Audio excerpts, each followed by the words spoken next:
Welcome back to Algebra 1, working in 3.3, still working with inequalities, now using multiplication and division to solve.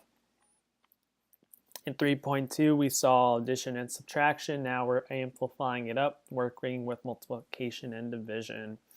We're still solving inequalities, just like solving equations from chapter 2, except now, and this is a really big thing, I'd say if I had to list the top 3 things that students forget or trip up on in algebra, this would be that thing. And I'm going to try and highlight this too. So what's going on is that when we decide we want to multiply or divide, cool, awesome. I think we're good with balancing out our opposites and knowing when we have to do this.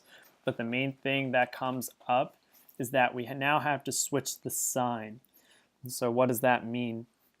If originally we have some number that's negative and it's greater than, let's say, 7, eventually when we isolate our variable, we have to flip the sign and say that it's going the other direction. This is really crucial. Notice the changes here. And when it says flip the sign, it means the direction.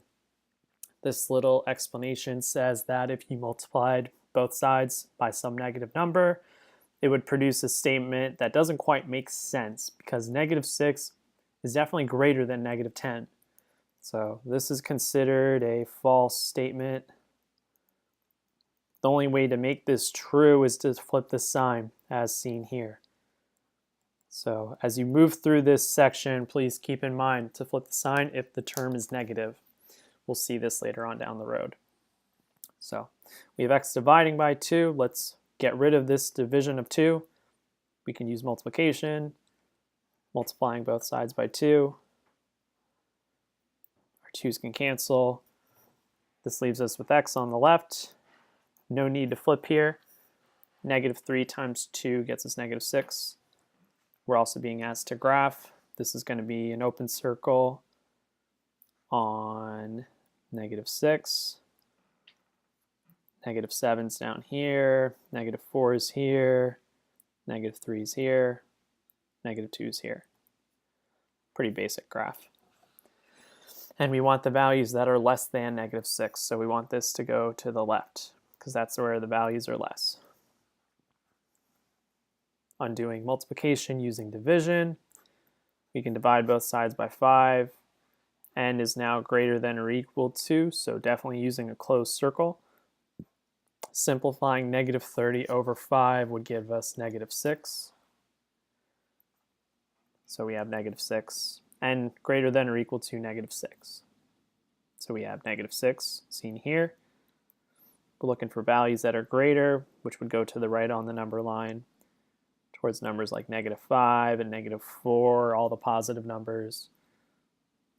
So that's what we want. Pretty basic, nothing too crazy. Or is it?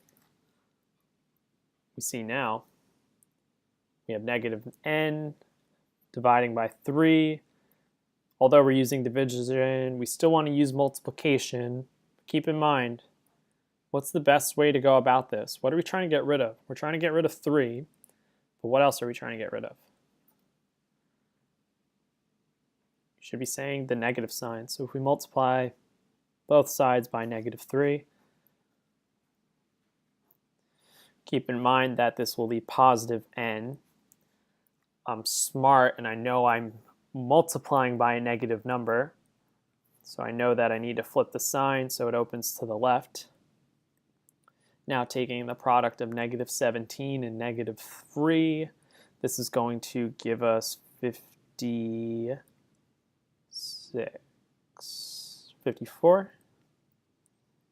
Sorry, my arithmetic's off. 51, yeah. So n greater than 51. If you want to jump ahead, try the next few, go for it. Pause the video, go for them. Using reciprocals on here, we should be multiplying both sides by -3/2. So we're multiplying both sides by -3/2. the negative 3, 3 cancels 3, 2 cancels 2, leaving us just with positive x, where it's now less than. Keep in mind the flip. So both of these problems we've had to flip.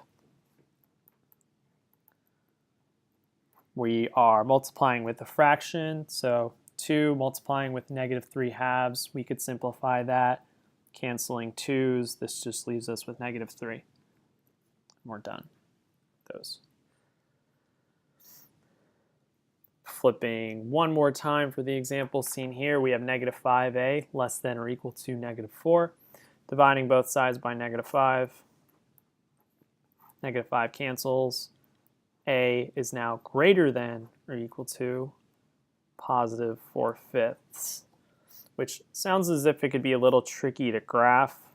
If you're just graphing on a number line where there are whole numbers, you know that 4/5 is a little bit less than 1, so you can do an closed circle on 1 or close to it. You want the values that are greater, so highlight on those going to the right. Finally, we have c over 8 greater than negative 1/8, getting rid of this division of 8 with multiplication. 8 cancels. C is still greater. Notice, no need to flip here.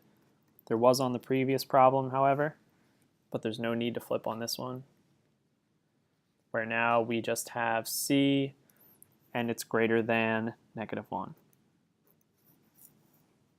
So in this case, we have negative 1. We want an open circle. We want values that are greater. And then we move on with our life. If you have any questions on this section, email me, ask in class, let me know. I think this section's pretty easy. Just keep in mind of when you're flipping your sign if you're multiplying or dividing by a negative number.